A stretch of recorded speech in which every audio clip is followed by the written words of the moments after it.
de las ponencias, para todo el público presente que está muy interesado, por supuesto, en este cuarto aniversario de la Declaratoria como Patrimonio Cultural de la Nación, y en esta oportunidad, en este conversatorio, en esta serie de promoción de actividades y, por supuesto, de impartición de conocimiento.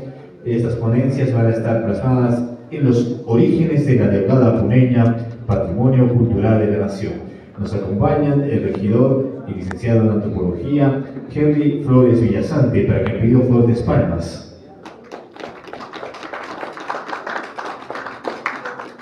De la misma manera está el historiador e ingeniero René Garcín Alco.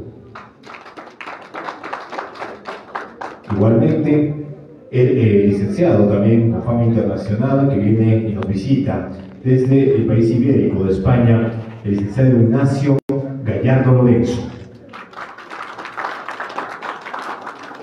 Y de esta manera vamos a desarrollar las ponencias y vamos a invitar primeramente a Ignacio Gallardo Lorenzo para que inicie con la dispensación y la exposición de este trabajo. Fuerte las palmas para él.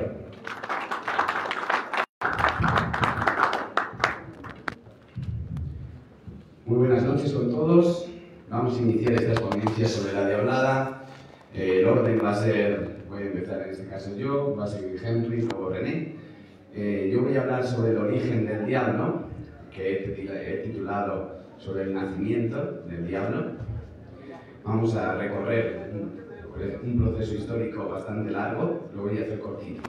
Luego Henry va a hablar desde el siglo XVI al XX y René con el broche de oro ya va al siglo XX con la propia Diablada. Y sin más dilación, pues voy a empezar. ¿Alguien conoce sobre el origen del diablo? ¿De dónde viene el diablo? Está en la Biblia, ¿no? Por Lucifer, y vamos a hablar de eso.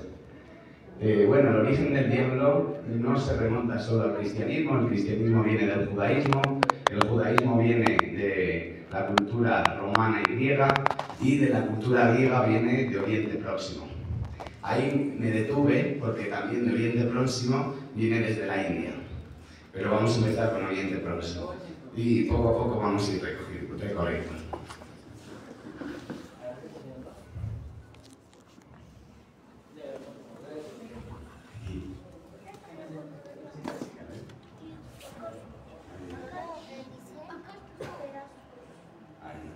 Pues sí, efectivamente, el diablo tiene muchos nombres, tantos que voy a enseñar ahora cuántos, pero son incontables. Voy a situarme en un par de nombres solo, porque no podría hablar de todos los nombres, estaríamos hasta mañana. Pero uno de los más importantes sería el diablo, ¿no? ¿De dónde viene la palabra diablo? En castellano viene del latín, diabolus, pero viene del griego, diabolo.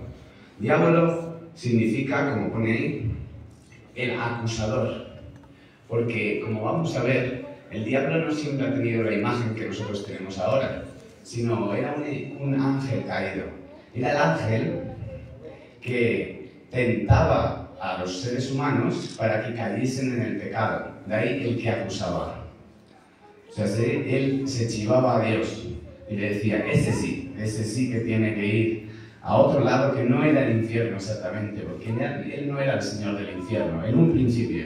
Ahora sí es el señor del infierno. En el contexto bíblico, la palabra diablo también viene de Ha-Satán. Ha-Satán significa igualmente el adversario, el opositor, el que está en contra de Dios. Ese diablo, ese ángel que se rebela contra Dios, en este caso porque quiere ser como Él, quiere ser tan brillante. Y el diablo no es cualquier diablo, es el ángel más importante dentro de toda la corte que tiene Dios. Y ese diablo llega a tal punto de creerse como Dios, que es ahí cuando cae en ese pecado. El término griego de demonio, daemon, se refiere a espíritus que están en la naturaleza, pero tanto una esencia positiva como negativa. No es solo el término daemon, es negativo, sino también hay espíritus de la naturaleza positivos. La naturaleza tiene esa capacidad de la lluvia nos trae la cosecha, pero la tempestad, la granizada, nos la rompe. Sí, esa es la naturaleza, ese es el Dagon.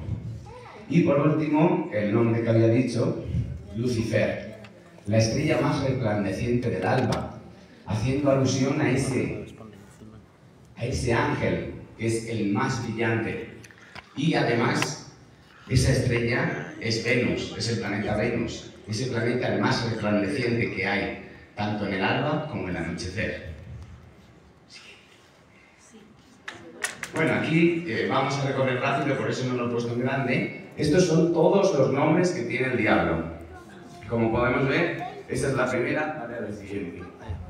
Esa es la segunda, dale otra vez, otro más, dale otro más. Ahí está, todos los nombres del diablo. Son más de 40 nombres que tiene y se pueden encontrar incluso más. No me he parado con ellos, solo quería enseñarlo. Todos los nombres que tiene el diablo. Bueno, dale una más. Y dale otra más. Esto es de Blasco, Patrimonio de los Ángeles, Patrocinio de los Ángeles, 1632, si mal no recuerdo. Y es aquí de donde he recuperado todos los nombres del diablo. Están recopilados en este libro de 1600. Y aquí lo podemos ver y encontrar todos los nombres y su descripción. Pero me pararé en uno de ellos, que es uno de los más conocidos a día de hoy, Lucifer, la estrella más resplandeciente, Venus, como pongo ahí. Y en el texto bíblico del profeta Isaías, dice así: como caíste del cielo, oh lucero, hijo de la mañana, cortado fuiste por tierra, tú que debilitas a las naciones.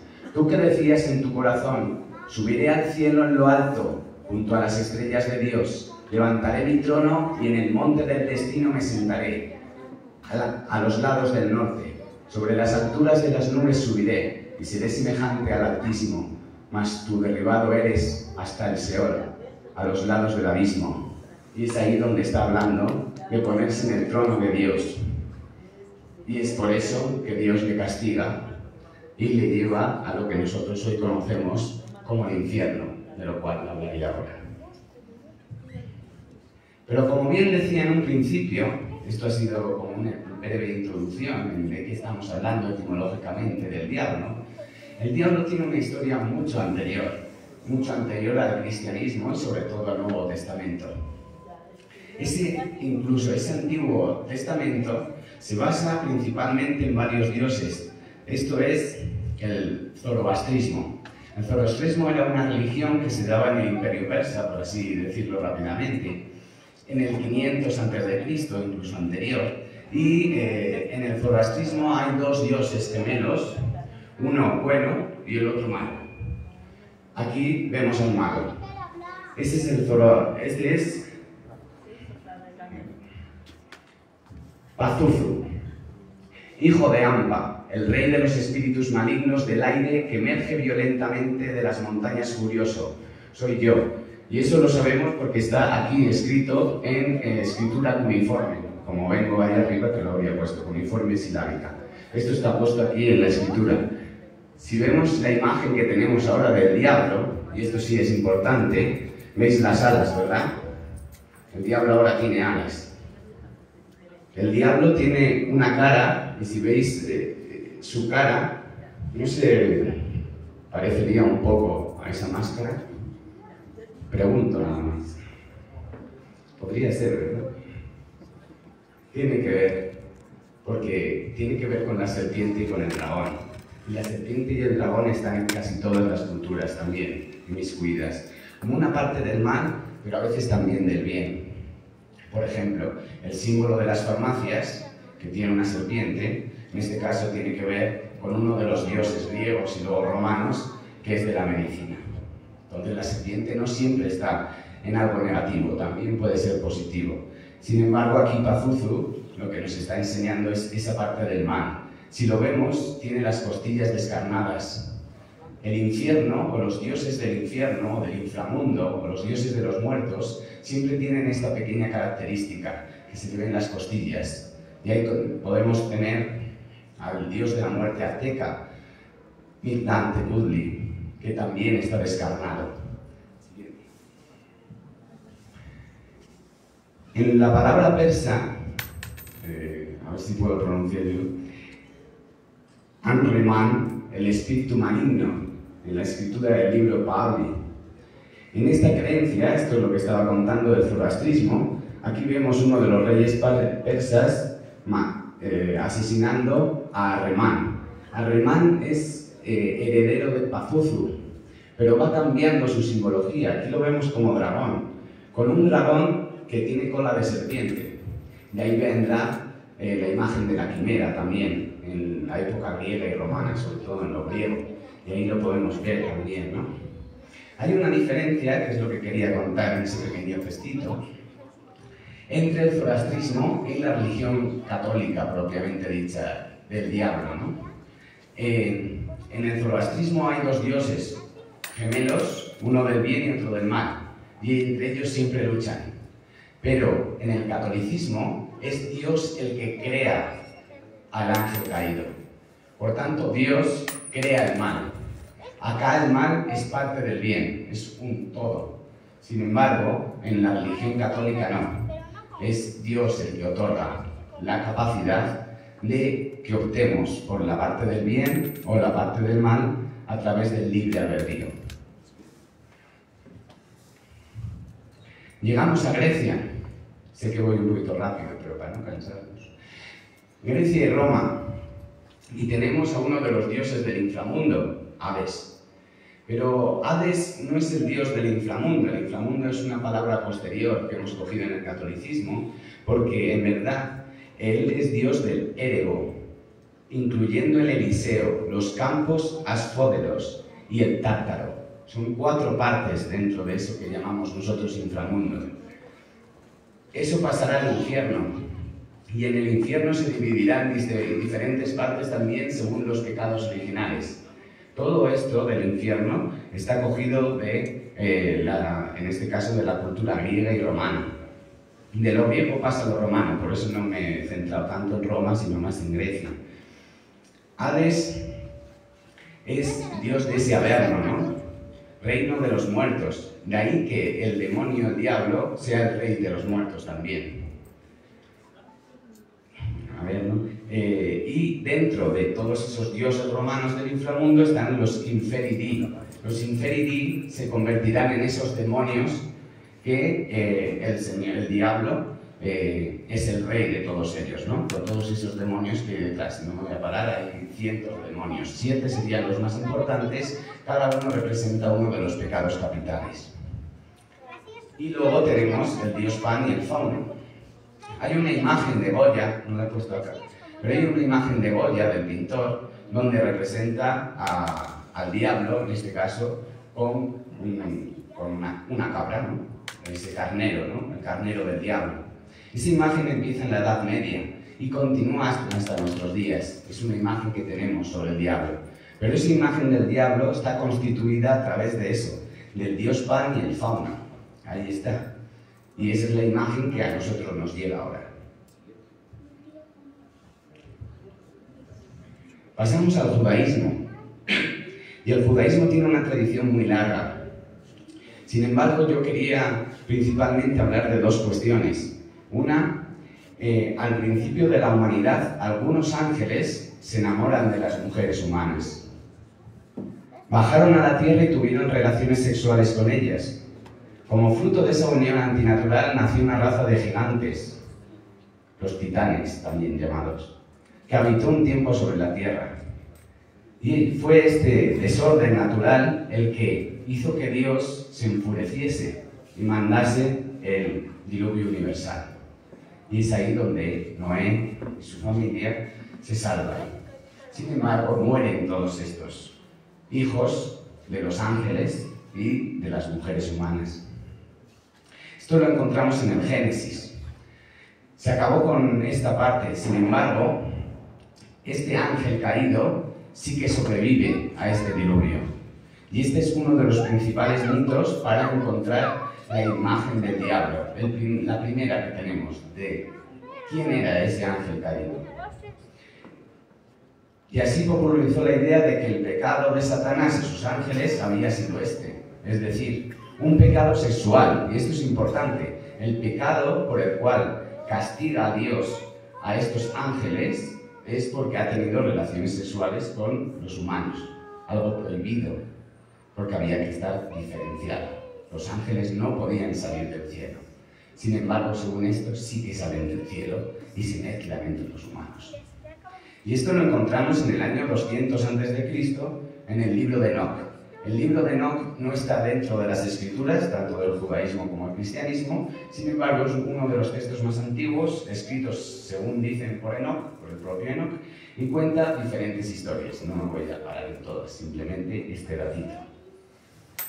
Y tenemos pues uno de los relatos más conocidos, que es el de Adán y Eva, porque el diablo también tienta, ¿no?, a Adán y Eva para que coman o para que incumplan la única prohibición que tenían en el paraíso: comer la manzana de la sabiduría o la manzana de la ciencia, comer del árbol de la ciencia, ¿no? Y ahí ya vemos la primera imagen donde el diablo se convierte en serpiente. Es una serpiente la que tienta, en este caso a Adán y Eva, para que coman la manzana. Y por ello serán expulsados también del paraíso. La envidia hace morir al necio. Job 5:2. Entonces pensaron que el pecado de Satanás y de sus ángeles tenía que haber sido la envidia. Siguiendo esta idea, en el siglo II a.C., apareció una segunda versión de la caída de estos ángeles, que hoy se encuentra en otro libro apócrifo conocido como La vida de Adán y Eva, compuesto alrededor al 100 a.C. De ese primer mito del 200 ya pasamos a otro mito en el año 100 a.C., 100 años antes de Cristo. Cuando Dios creó al hombre, lo hizo a imagen suya. Cierto día convocó a todos los ángeles del cielo y les exigió que adoraran su imagen divina, que estaba en Adán. El arcángel Miguel y sus seguidores le obedecieron, y ya empieza el arcángel Miguel, que tiene que ver en este caso ya con la verdad. En cambio, Satanás, por envidia y celos, Adán, se negó a hacerlo, pues consideraba que él había sido creado antes que Adán, y por lo tanto tenía una jerarquía superior a la de Adán. Otros ángeles que estaban con Satanás también imitaron su negativa. Como castigo, fueron expulsados del cielo. Y este es un segundo mito de la expulsión, en este caso de estos ángeles. Bueno, hablamos del himno de Isaías. No fue compuesto para cantar la caída de Satán, sino para celebrar la muerte de un rey babilonio. ¿Y esto qué tiene que ver? Pues tiene que ver con eso que hablaba un poco al principio del lucero del alba. Y aquí voy a explicar qué es eso del lucero del alba. Era un rey tan orgulloso y altanero que se creía un dios. Por eso Isaías, burlándose de él, lo llamó lucero, la estrella más brillante y luminosa de la madrugada, venerada por los antiguos como un dios. Ese rey altanero terminó sus días como cualquier mortal, pareciendo y bajando al Seol, donde se pensaba que habitaban los muertos, y aquí aparece el infierno. El hecho de creer que este himno se refería al diablo llevó a los lectores posteriores a pensar que Lucero era el nombre del diablo. En un primer momento, Lucifer no tiene nada que ver con el diablo. Sin embargo, a través de estos textos y con el paso del tiempo, se le fue asociando. ¿Por qué? Por el pecado, por la envidia, por el texto anterior tenido. Y como Lucero en latín se dice Lucifer, al diablo se lo empezó a llamar Lucifer. De ahí que durante siglos y hasta el día de hoy, erróneamente a Satanás se le siga dando ese nombre. Y ya pasamos al Nuevo Testamento. En él vemos que a fines del siglo I a.C., esto que ya voy lineando, ¿no?, circulaban entre los judíos tres versiones sobre el origen de Satán: la del pecado sexual, la de la envidia a Adán y la de la soberbia. Sin embargo, ninguna de ellas queda registrada en los libros del Antiguo Testamento, pero cuando se escribió el Nuevo Testamento, sí se incluyó el relato del pecado de Satán, y nada más que 2 veces. Pero para sorpresa nuestra, las 2 veces aluden a la primera versión, a la del pecado sexual. La envidia se borra del Nuevo Testamento. Pero el pecado sexual hay que marcarlo. En el Nuevo Testamento queda claro. Eso no se puede hacer. Y dice, el primer texto está en la carta de Judas, escrita alrededor del año 90 después de Cristo ya. Y dice así: a los ángeles que no mantuvieron su dignidad y abandonaron su propia morada, Dios los encerró con cadenas eternas en cárceles oscuras, hasta que llegue el gran día del juicio. También Sodoma, Gomorra y las ciudades vecinas, que como ellos, los ángeles fornicaron y se dejaron llevar por el uso antinatural de la carne, sufrieron el castigo del fuego eterno y ahora sirven de ejemplo. Judas 6:7. La segunda referencia la encontramos en la segunda carta de Pedro, y hacia el año 125 después de Cristo, y dice así: Dios no perdonó a los ángeles que pecaron, sino que los precipitó en las cavernas tenebrosas del Tártaro, y allí los mantiene hasta el día del juicio. Interesante que ponga Tártaro, porque como bien dicho antes, el Averno, todas esas partes de Hades, una de ellas era el Tártaro.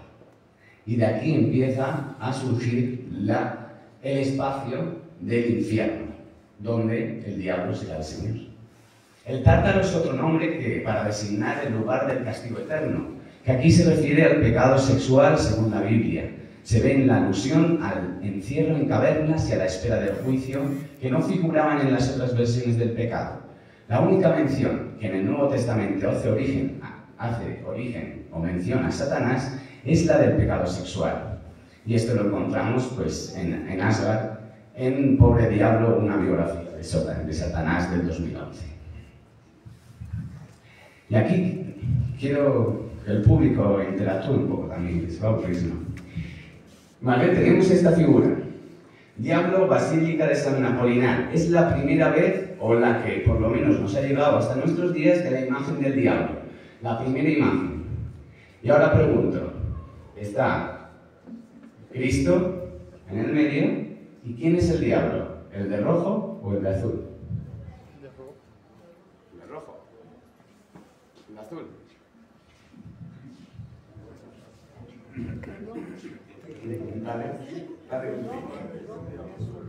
Bueno, pues es el de azul, porque casi todos, claro, ponemos al diablo como en rojo. Sin embargo, si vemos a Cristo, está en la mano derecha. La mano derecha está hacia el lado del rojo, ¿ya?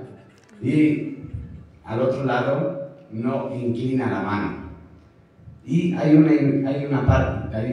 dos símbolos, tres, que están abajo. En la derecha son 3 corderos, pero es que en el otro lado no son corderos, son cabras. Y esto quiere decir los que se salvan y van al cielo y los que no van al cielo. Y bueno, aquí está la explicación, ¿no?, del mosaico de San Apolinar, romano oriental del siglo XVI, idea cristiana del diablo, las ovejas en un lado, las cabras en otro. ¿Y quién es el de la derecha? El arcángel Miguel. Ese es el de la derecha, pero está en rojo. En la diablada creo que va en blanco, ¿no? También puede ir en rojo. Y aquí tenemos ya pequeños símbolos que nos van indicando a través de estas imágenes o vuestro, mejor dicho, vuestra diablada, esas imágenes que tenéis y esos personajes de dónde vienen, y los colores también son importantes acá. Vale.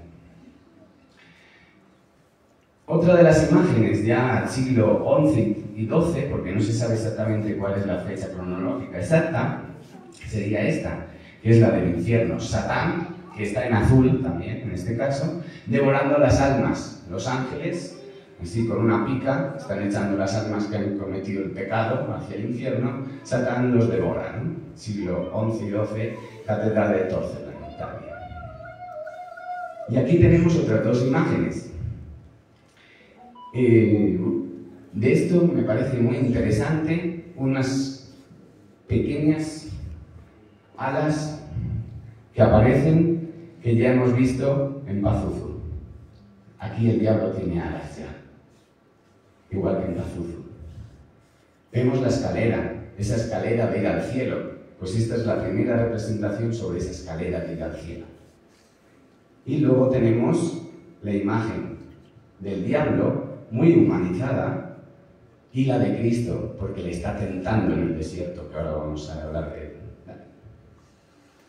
El icono de la escalera, ascenso divino, siglo XII después de Cristo, monasterio de Santa Catalina. Siguiente. Y la tentación de Cristo, siglo XII, Catedral de la Natividad, Montreal, Sicilia. Ya tenemos una imagen más clara y más cercana a la nuestra del diablo, pero se va acercando todavía más. A medida que pasan los siglos, aparecen dos retratos, en el Códice Gigas, el retrato del diablo, una imagen muy icónica, porque el diablo de repente aparece con cuernos. Y creo que esa máscara lo deja claro, porque el diablo no siempre tenía cuernos, pero ahora sí los tiene. ¿Por qué? Porque tiene que ver con la cabra. Y ahí se empieza la asociación. Siglo XIII, en Bohemia, República Checa, aunque ahora está en la Biblioteca Nacional de Suecia, el códice. Y luego, en la otra parte, en la izquierda, tenemos un diablo que de repente ya coge algo de lo anterior, esas garras, sigue con los cuernos, aparece con la corona, ya es el rey de los demonios, el rey del infierno, y además tiene eso que conserva en otro lado, las alas, pero son unas alas especiales, porque remiten al dragón. Ya empieza a remitir, no es una alas cualquiera de ángel, ya es un ángel maléfico. Y qué mejor imagen que la del dragón. Y el dragón de 7 cabezas, que son los 7 pecados capitales. Y ahí aparece y dice Isaías: yo formo la luz y creo las tinieblas, hago la felicidad y creo la desgracia. Yo, el Señor, soy el que hago todo esto. Entonces Jesús fue llevado por el Espíritu al desierto para ser tentado por el demonio. Y el tentador, acercándose, le dijo: si tú eres hijo de Dios, manda que estas piedras se conviertan en panes. Y Jesús contestó: está escrito, el hombre no vive solamente de pan, sino de toda palabra que sale de la boca de Dios. Mateo 3. Y ahí aparecen ya estas imágenes, ya son del siglo XVI-XVII, ya me voy un poquito, pero me ayudaban a tener esta imagen que es la nuestra del diablo. Ese diablo, el ángel caído, con esas alas que remiten a lo anterior, unas alas ya más de murciélago, más de demonio. Y de ahí que luego vendrá el vampiro, etcétera, otras leyendas más que tienen que ver con esta relación. Y luego vemos ese inframundo, ¿no? Donde las almas se retuercen, las almas son castigadas. Y aquí empezará el castigo. Y ya el castigo, antes lo hacía Dios, el castigo, pero ahora ya no. Es su enviado, el acusador, este demonio, este Satanás, este Lucifer. Bueno, y aquí ya en el siglo XIV estamos. Esto es un poquito más adelante, siglo XVIII. Y encontramos a San Ignacio de Loyola luchando contra el dragón. Esta es una de las primeras imágenes. Y ese dragón ya sí representa obviamente al demonio. Ya estamos en el siglo XVII y XVIII. Ya el dragón se ha convertido en un símbolo propio. Dice: después hubo una gran batalla en el cielo. Miguel y sus ángeles luchaban contra el dragón, y luchaban el dragón y sus ángeles, pero no prevalecieron, ni se halló ya lugar para ellos en el cielo. Y fue lanzado fuera el gran dragón, la serpiente antigua, que se llamaba Diablo y Satanás, el cual engaña al mundo entero. Fue arrojado a la tierra y sus ángeles fueron arrojados con él. Apocalipsis 12. Y ahí vemos ya esa imagen que ya es más propia de la diablada, ¿no? Ese arcángel San Miguel y ese dragón en el suelo, derrotado por el bien, ¿no? En esa lucha constante entre los pecados y la buena moral cristiana. 1400. Y con esto, muchísimas gracias, País Humano.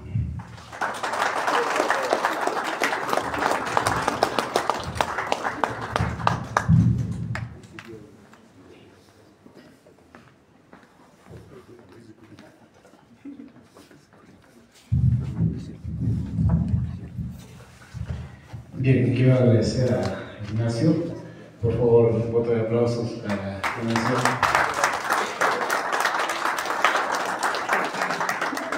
que realmente nos ha ilustrado de una forma muy didáctica acerca de lo que es el diablo y todo ese proceso de evolución.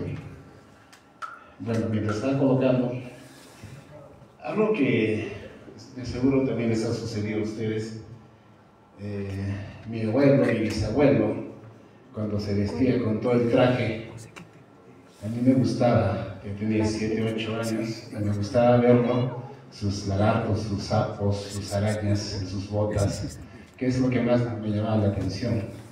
Pero siempre me preguntaba, ¿y eso qué es? ¿Por qué está ahí?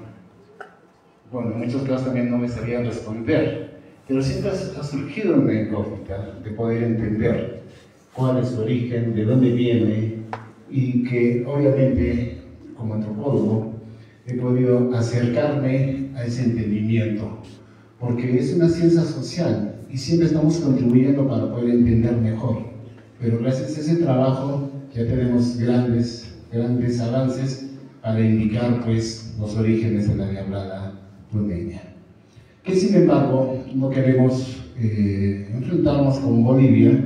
Tienen varias teorías, respetamos sus teorías, pero también que respeten nuestra teoría acerca del origen.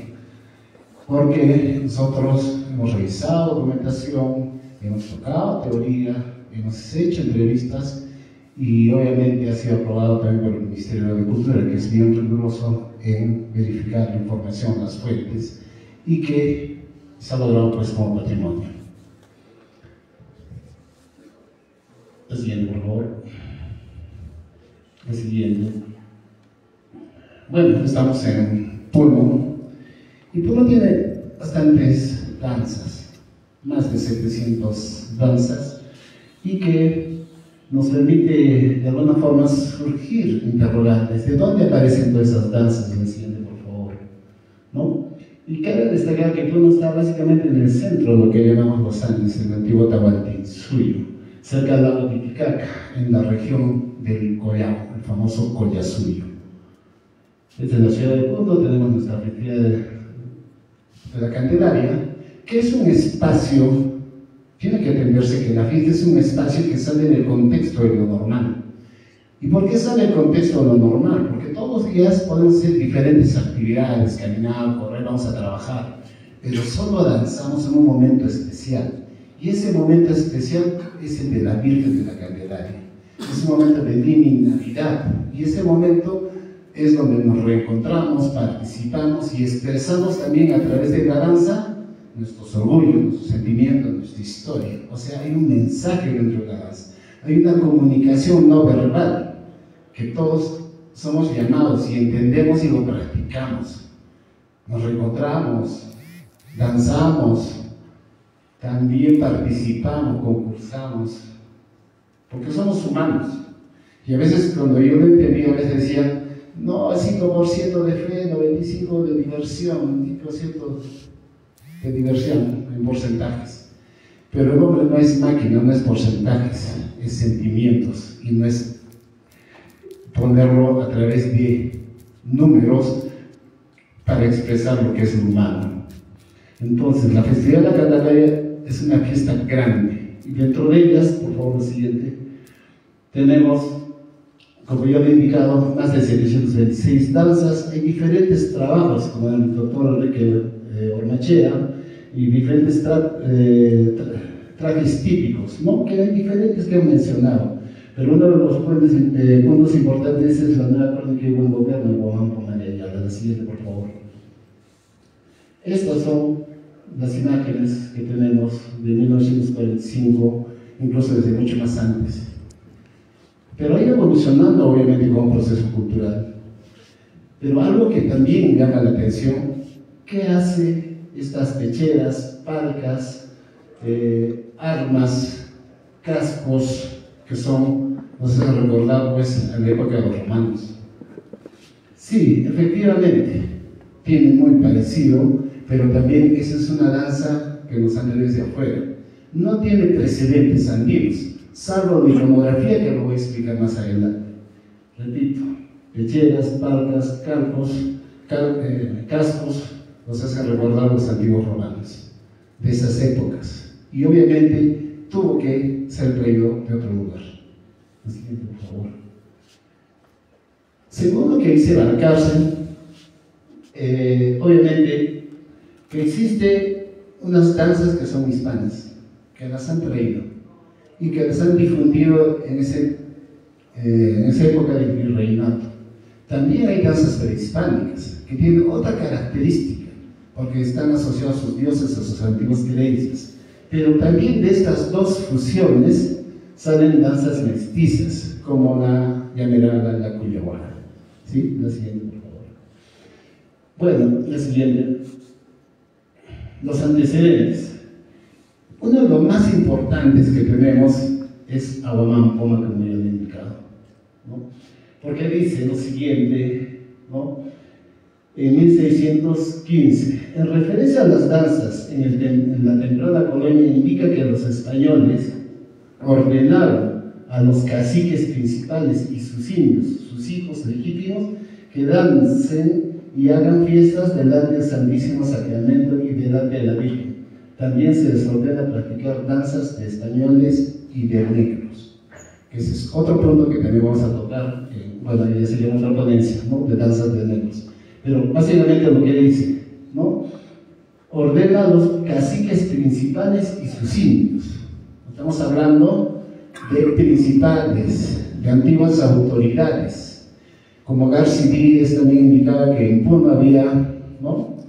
1000 indios ricos, ¿no? Esos eran los caciques, eran los principales. Y ellos sí podían danzar danzas de hispanos, a diferencia de nosotros, ¿no? Y que le indique que bailen delante del sacramento, delante de la Virgen. Ojo, ¿ya? Entonces va a ser una representación, un dibujo, el siguiente, ¿no? También tenemos a Emilio Romero en 1928, que coincide con lo mismo, ¿no? Dice que es evidente que el origen de muchas danzas en el altiplano son de origen netamente españolas, pues los conquistadores trajeron sus costumbres y sus jolgorios. Estamos hablando de Emilio Romero, 1928. Él ya denotó estos aspectos. Pierre Berger y también Valcárcel en ese trabajo de 1945, creo que es un trabajo muy importante que todos deberíamos de leerlo. ¿Sí? ¿Qué indica Valcárcel? La Iglesia Católica tuvo parte principal en la introducción de algunas danzas en la época del dominio español, ¿no? Nathan Bacher, el antropólogo: el traumatismo de la corona se extiende sus efectos hacia los indios del siglo XX y se encuentra profundamente inscrito en las estructuras mentales, verdadera huella del pasado y del presente, y que ésta supera los 400 años. Resulta atestiguado por el folclore indígena actual, ¿no? He hecho diferentes trabajos en la zona del altiplano. La boliviana Teresa Gisler, también en 1980, dice: algunas danzas hispanas tuvieron una difusión desde el Cusco a Potosí, y que incluso era usual en todo el virreinato estas prácticas. Ya estamos hablando de una autoridad, en este caso académica, de investigación, lo cual es una representativa, Teresa Gisler, ¿no? Tenemos a María Flores también, menciona que en la temprana colonia las élites de la época tenían una práctica religiosa marcada por la presencia de lo que se denomina cristianismo folclórico medieval, como camino de salvación a las celebraciones se agregaron espectáculos teatrales religiosos, ojo, sin olvidar aquellos de corte épico como la danza de moros y cristianos. Yo diría espectáculos teatrales, como el caso de la Diablada, ¿no? Representación teatral de los 7 pecados, y la danza de moros y cristianos que dan paso a lo que es la morenada. ¿Sí? Bueno, son unos cuantos.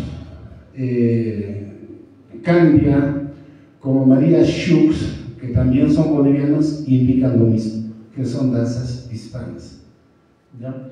Bueno, hay varios investigadores también. La siguiente, por favor. Para entender la danza prehispánica, bueno, el Iván Nacho también está trabajando con los choquelas, ¿no? La danza prehispánica, ¿cuál es la característica de la danza prehispánica? Los dioses andinos danzan, ¿ya? Hay un dibujo de Guamán Poma que indica Coropona Pampa Sainata, Coropona es un apu que está en la zona de Arequipa, ¿no? Acá tiene, ¿no? Están adorando, arriba dice Coropona, pero en el dibujo de arriba dice Coropona Pampa Salinata. ¿Quién es? Es el apu Coropona que está danzando a través de los hombres y están siendo enmascarados. Esa es la característica del mundo andino. Los dioses andinos bailan a través de los hombres. Y nos podemos poner varios ejemplos, ¿no? La siguiente, por favor, que hasta el día de hoy se sigue manteniendo, ¿no? Y algo que también es característico es que cada zona, cada suyo, de estos 4 suyos del Tahuantín suyo, tenían sus propias danzas características. La siguiente, por favor. Por ejemplo, en el caso de la danza de los uncacos, el traje es sagrado, no se puede poner así por así, sino que tiene que verlo con mucho respeto en una serie de rituales, que es lo que caracteriza la danza. Y hasta el día de hoy tenemos características que se siguen manteniendo de generación en generación. Esa parte de la coreografía, que es el de azotarse, no sé si lo han visto cuando vienen los uncacos de Semakusani, se azotan. Pero también hay datos, ¿no? Que en el cronista Ramos Gavilán indica que era muy común azotarse los antiguos guerreros, porque quien aguantaba más los azotes era el líder y era el que iba a liderar la guerra. O sea, todo un respeto, pero lo incluye dentro de su coreografía, dentro de la danza, ¿no? O sea, todavía tenemos continuidades culturales hasta el día de hoy, que lo encontramos en la danza, y por eso que decía, cada danza tiene un mensaje, tiene historia, tiene varios sentidos que a veces no lo apreciamos nosotros, pero tenemos más de 107 danzas y cada danza es un libro, cada danza tiene historia, tiene mitos, están sus dioses, están sus creencias. Siguiente. Acá el choquela, de igual manera, ¿no? Bueno, acá se ríe el amigo Nacho, ¿no? Igual, choquela y yapa, ¿no? La característica de este choquela, ¿no? Que también puede acercarse a los antiguos dioses andinos. ¿Qué se dice de choquela? ¿Qué se dice de yapa según los mitos de los incas? Que este tenía una porra y tenía una onda, y que gobernaba la lluvia, y que a través de arrojar una piedra con la onda rompía una chompa y de ahí venía la lluvia. Esta deidad tenía ese gobierno, ¿no? De gobernar el ambiente, de gobernar la lluvia. Pero qué interesante que choquela, cuando está danzando con su anda, hace sonar, ¿no? Como si fueran los rayos. Es posible, tal vez, porque en el contexto andino, los dioses andinos, repito, danzan. La siguiente, por favor. Acá tenemos Puno, bueno, Tauporuro, tenemos Huarrochirí. La siguiente, por favor. Hay mitos diferentes, pero cada uno en el fondo tiene que ver algo en común, ¿no? ¿Qué dicen en el caso de Bolivia? ¿No? Guari, ¿no? Pelea con la ñusta, y que obviamente de ahí es que surge, pues, ¿no? Vienen las plagas, ¿no? Y el dios Guari, pues el dueño del inframundo, es castigado, ¿no? Porque envían las plagas, el otro se queda en el inframundo y los otros se convierten en piedra. Es un mito recurrente, porque podemos encontrarlo acá en Yunguy, en la Sirupadjata, que también se convierte en piedra porque viene San Miguel acá que le corta la cabeza, ¿no? Pero finalmente ese mito está asociado también a la sequía, a la lluvia. Acá en Puno también tenemos la formación de Huatzapata y los cerros que están en la zona de entrada de Huáscar y de Cacota. ¿Qué se dice? ¿No? San Miguel Arcángel pelea con el dragón, le corta la cabeza y de ahí se va formando, ¿qué? Se va formando el cerro de Huatzapata y los roquedales de Huáscar y de Cacota, ¿no? Entonces, los mitos son recurrentes, ¿no? Pero no necesariamente justifican el caso de Oruro, pero también pueden justificar el caso de Puno, la verdad. Pero un mito está asociado a sus antiguas creencias y se respeta por ese lado. Siguiente, por favor. Entonces acá tenemos Puno, el cerro, acá tenemos la serpiente, que se ha convertido pues en el cerro de Huatzapata, donde tiene una chingana, una boca que ha sido cerrada pues en los años 60 aproximadamente, ¿no? La siguiente, por favor. Bueno, hay quienes asocian pues estos mitos, obviamente, en la lucha del bien y del mal, pero está asociado a a la corriente del Nilo, ¿no? La época de sequía, la época de lluvias, y los dioses son los que están peleando para establecer el orden, y a través de esa pelea, ¿no? Tienen que vencer, en este caso, la Pachamama, San Miguel Arcángel, tiene que vencer a la serpiente, ¿no? Entonces, son mitos de alguna forma asociados a las antiguas, por favor, ¿no? También tenemos algo parecido en Huancané y en la zona de Huachirí, porque tenemos el mito también de la Pachamama. Siguiente, por favor. El siguiente. Bueno, acá tenemos al Cusillo. Bueno, estamos hablando de las danzas que son netamente andinas, ¿no? Colla, Minrinji, Puquina Colla, Estúpido, Orejas de Llama, ¿no? Que sería el bufón de la corte, que hasta el día de hoy ha llegado, pues es el Cusillo, el mono que lo conocemos, ¿no? Pero avanzamos más, por favor, un poco más, no voy a hablar, ya voy a entrar básicamente que es el punto de la diablada, ¿no? Bueno, algo que sí también sucedió es que en la época en el virreinato, ¿no? España, ¿qué es lo que quería? ¿No? Cambiar a la imagen y semejanza de esa España de ese entonces, ¿no? Entonces las danzas jugaron un papel importante, porque eran de carácter evangelizadoras, con características teatrales, en este caso la diablada. Muchas de estas danzas se mezclaron con las antiguas, dieron origen a las danzas mestizas, y cada uno también va tomando sus propias formas, sus propias características, ¿no? Tenemos la cintacana, tenemos danzas de turcos que se presentan en el concurso de autóctonos. Miren, que son autóctonos, pero tienen nombres foráneos, y son danzas también hispanas. La siguiente, por favor. Ahora, algo importante también que tengo que entender, la catequización era también de carácter visual. Las iglesias, las pinturas, también a través de la palabra, las oraciones, el hecho de rezar. Pero algo también que sirvió para este punto fue las representaciones teatrales, que se han practicado delante, como lo dice Juan Antonio, delante de la Virgen, delante de las iglesias.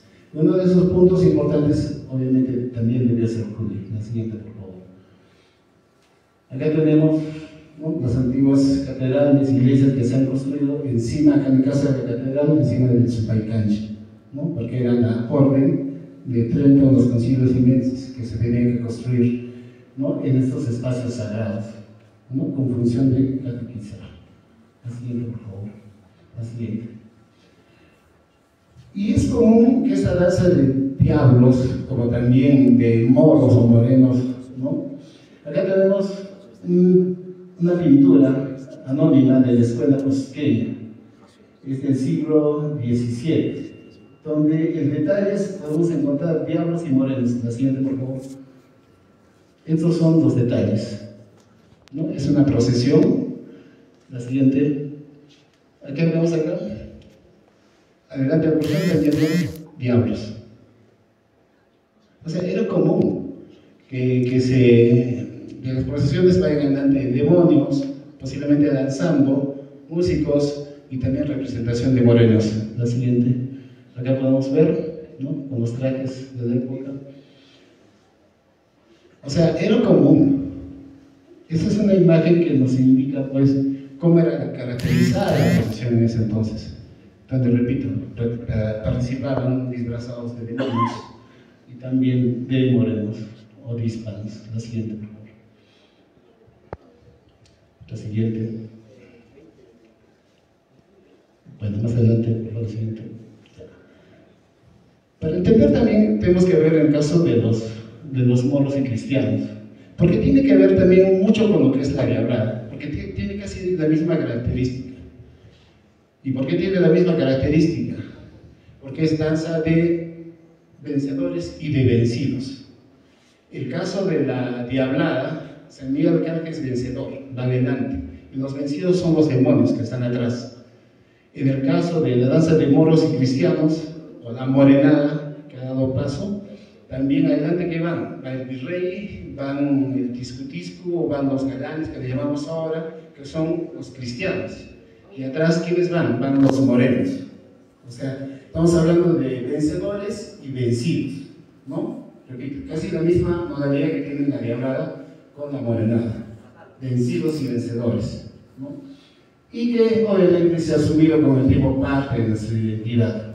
Los trajes obviamente tuvieron que evolucionar. Los moros, es una danza de moros cristianos, es una danza peninsular, que se hizo en conmemoración de haber expulsado pues, a los morenos, a los musulmanes, y que crearon una danza de corte imperial. Esa danza de corte imperial la practicaron en ese entonces, pero también, como llegaron al Perú de esa época, también la practican. Y en el caso de la diablada, como parte de la catequización, también la introducieron. Porque tenemos danzas de diablos en México, tenemos diablada también en Ecuador, acá en el Perú, en Bolivia y la tirana en Chile. Entonces se han diseminado esas danzas y en cada zona han tomado sus propias características como producto cultural, va asimilando. Las personas lo van asumiendo y lo van representando y van también tomando sus propias características. En algunos casos han desaparecido y en algunos casos también se siguen manteniendo como modificaciones hasta el día de hoy. La siguiente, por favor. ¿No? Ya tenemos un moreno, danzas también españolas al costado, que los trajes son parecidos. Bueno, eso es lo que he indicado, ¿no? Danza de moros cristianos, que tenemos tanto en México, Guatemala, Perú, Venezuela, Bolivia, ¿no? Ahí pueden ver las diferentes representaciones. Este es de Paucartambo, ¿no? De Paucartambo. Y algo que también lleva una matraca, el peto falderín, que tiene una careta de negro. ¿Sí? Ha evolucionado por otro lado, pero también tiene que ver mucho con lo que es la morenada. La siguiente. ¿No? Acá es lo mismo, pueden ver la matraca al detalle, el falderín, la siguiente. Bueno, se dice en el caso de moros y cristianos que en todo lo que es Latinoamérica hay más o menos 127 representaciones de danzas de moros y cristianos. La siguiente, por favor. Bueno, también tenemos otras danzas que han llegado y podemos asumir como parte, ¿no? Los turcos. Obviamente el turco no es de acá, pero podemos asumir como parte de nuestra identidad. Los se practican en Canavillas, también tenemos en Caigloma, en La Libertad, turcos de Encimas, ¿no? O sea, estas danzas se han traído y cada zona toma su propio contexto. Acá no tenemos con danza de turcos pantomimes, ¿no? Representación teatral de los actores que representa, pues, ¿no? La guerra de los españoles vencedores a los árabes. Podemos ver las marcas, las características. Repito, no tiene precedentes sanguíneos. Tuvo que haber inundado. En este caso, la saquearon en la época virreinal. La siguiente, por favor. Diablada, la siguiente. Bueno, como había indicado, la diablada es una representación teatral de la lucha de bien y mal. Se instauró en toda la colonia, también en la Nueva España. En México tuvo características afro, en Venezuela los diablos se representan en el Corpus Christi, también la lucha de bien y del mal. En Ecuador, la diablada de Píllaro, desde la época, también se practica desde la época española. La siguiente. En Chile tenemos la tirana, en Cusco tenemos el Paucartambo, el Corpus Christi, los 7 pecados, la representación teatral, ¿no? Representaciones teatrales. En algunos casos se han quedado con representaciones de 7 pecados. Acá, bueno, también difiere, pero iniciamos también con los 7 pecados, ¿no? Entonces, de alguna forma todas están emparentadas, todas han sido introducidas, pero la practicamos y nuestro aporte andino también le ha dado sus propias características, pero también lo hemos asumido como parte de nuestra identidad. La siguiente. La siguiente, por favor. Antes que voy la versión larga, pero quiero resumir un poco. La siguiente, por favor. Bueno, la versión pegados, la siguiente. Bueno, podemos ver representaciones tanto en Oruro como también en Copacabana, y muchos de ellos tienen, ¿no?, escudos peruanos. ¿Sí? Vamos a ver la siguiente. Desde Georg Berger en 1945. La siguiente. La más antigua que tenemos es de En el caso de Ludovico Bertonio, en su vocabulario, que indica pues disfrazarse de ángel, ¿no? Y también disfrazarse de demonio, enmascarado, lo que indica, ¿no? Ahora, este vocabulario se ha hecho en Juli, ¿no? No es el diccionario, que es más completo de una zona más amplia, sino que es una zona local, que es el vocabulario. Pero también existe otro vocabulario, que es en la zona que se ha hecho en Bolivia. No registra de diablos ni disfrazarse de ángeles, pero sí lo tenemos en el de Bertonio, en la zona de Juli. La siguiente, por favor.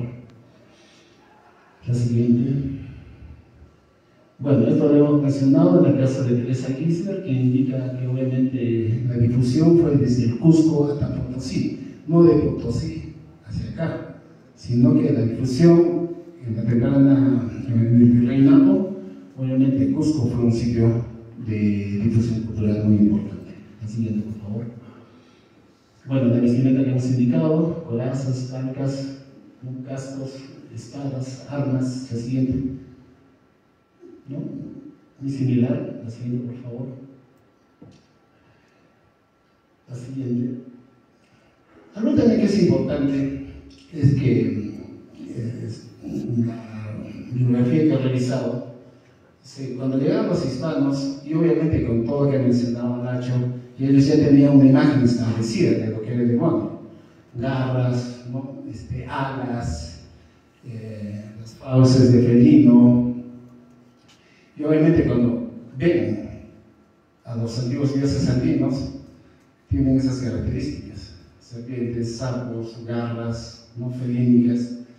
Y para ellos, en su imaginario, pues obviamente eran el demonio, ¿no? Pero lo interesante es que también la careta, la máscara, ¿no? Se parece obviamente a esas antiguas deidades que tenemos de Charín, y obviamente las fauces de felino se mantienen también hasta la cultura inca, ¿no? Y obviamente dentro de su lógica todo era obra del diablo, y había que de alguna forma convertir a esta población a través de las obras teatrales. La siguiente, por favor. Las obras teatrales. Pero, ¿cómo servía esto? Es que representaban a los antiguos dioses en la máscara: sapos, serpientes, ¿no? Las fauces de felino, pero esta vez están danzando, pero como vencidos. Y adelante, ¿quién está? San Miguel Arcángel, que es el vencedor. Están bailando para la Virgen.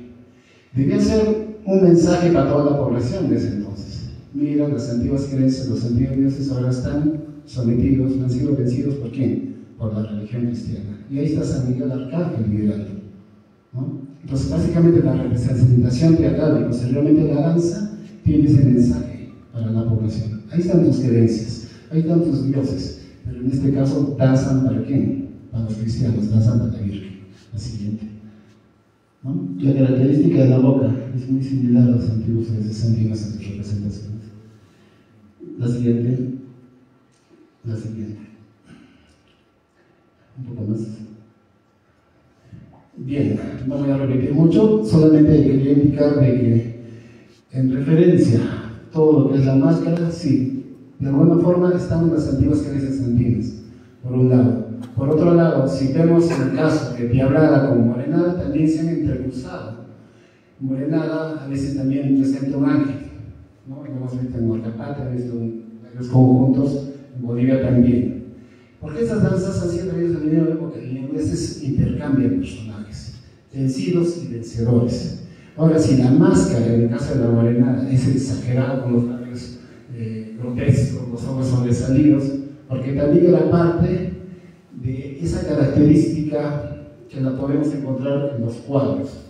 Lo podemos encontrar en los cuadros. Cuando vemos el infierno representado en la pintura de esa época, las imágenes oscuras, grotescas, son del infierno, a diferencia de las imágenes blancas, iluminadas, bellas, que son el cielo, que son los ángeles. Entonces, esa es la característica. Por favor, la siguiente, más, ¿no? Es la siguiente, no es la característica que mayormente podemos tener tanto en Diablada como en la Morenada. Bien, entonces voy a pasar ya a la siguiente ponencia, a René Cancín, que va a hablar de la época mucho más actual. Muchas gracias. Bravo, bravo.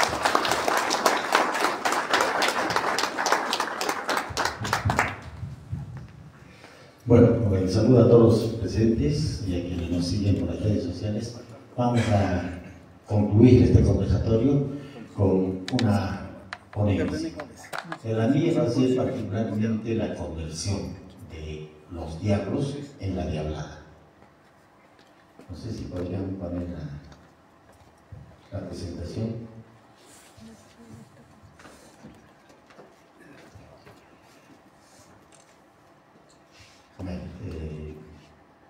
Vamos a hablar primero de la tradición dancística de Puno. Puno es un emporio dancístico. Ya antes Henry aludía, ¿no?, a una publicación. 726 danzas registró Jesualdo Portugal Castelo, ¿no? Entonces, él está trabajando en otro libro y justamente la va a denominar 1000 danzas puneñas. O sea, en cualquier departamento de Puno o de Perú, las danzas se cuentan por decenas. Inclusive en el país vecino también las danzas se cuentan por decenas. El año pasado yo preguntaba a un historiador boliviano y él decía, le pregunté, ¿en qué departamento hay más danzas y cuántas? Y él me dijo, en Potosí, y son 75 danzas. Pero aquí, solo en Puno, nos damos el lujo de contar nuestras danzas por centenas. En ningún sitio se cuenta así. Entonces, Puno indiscutiblemente es un emporio dancístico, ¿no? Tenemos danza de cazadores. Ahí hemos puesto choquera, que bueno, está trabajando con gente de Ignacio, ¿no? Y tenemos muchísimas danzas. Danzas de pescadores, de los curos, ¿no? Tenemos danzas puquinas, de las culturas Calubio, Pucara fundamentalmente, ¿no? Ahí están las danzas agrícolas, todas aquellas relacionadas al ciclo agrario y todas aquellas danzas que se llaman carnavales, que son numerosas esas danzas, ¿no? Y ahí también están danzas satíricas. Aquí las estamos dando relieve porque están asociadas a la diablada, ¿no? Llama, Huaconis, Cusillo, ¿no? Los sicuris, que es otro grupo de danzas y que está en ese periodo del auge puquina. Bueno, esas danzas se originaron en ese tiempo, ¿no? Después tenemos las danzas aymaras. Ahí están las danzas guerreras, las danzas pecuarias, los ayarachi, por ejemplo. Tenemos contemporáneo a las danzas aymaras, las danzas callahuayas, que, bueno, el señorío Callahuaya estuvo en lo que ahora es la provincia de Carabaya, Sandia, parte de Putina, Huacané y Mo, ¿no? Y también territorio boliviano. Después danzas quechas o incas, después las danzas coloniales. Ahí también tenemos muchísimas danzas, y ahí están justamente los diablos, ¿no? En la independencia, el Huachutuso, Auquioqui y otras danzas, ¿no? Y danzas republicanas, la más emblemática nuestra, la pandilla puneña, ¿no? Y ahí está la diablada. Entonces nos vamos a hablar de los diablos a la diablada. La siguiente. Esta es la configuración, por ejemplo, en el periodo de los reinos aymaras, 1100 a 1450 aproximadamente. Callahuaya, decía lo que es Sandia, Carabaya, parte de Putina, Huacané, Mo. Los reinos aymaras, Cana, Tolla, Lupaca. Cana, toda la provincia de Melgar y parte del territorio cusqueño. Tolla, desde Ayaviri hasta Puno. Lupaca, de Puno hasta Chacamarca. Chacamarca es el nombre anterior de Desaguadero.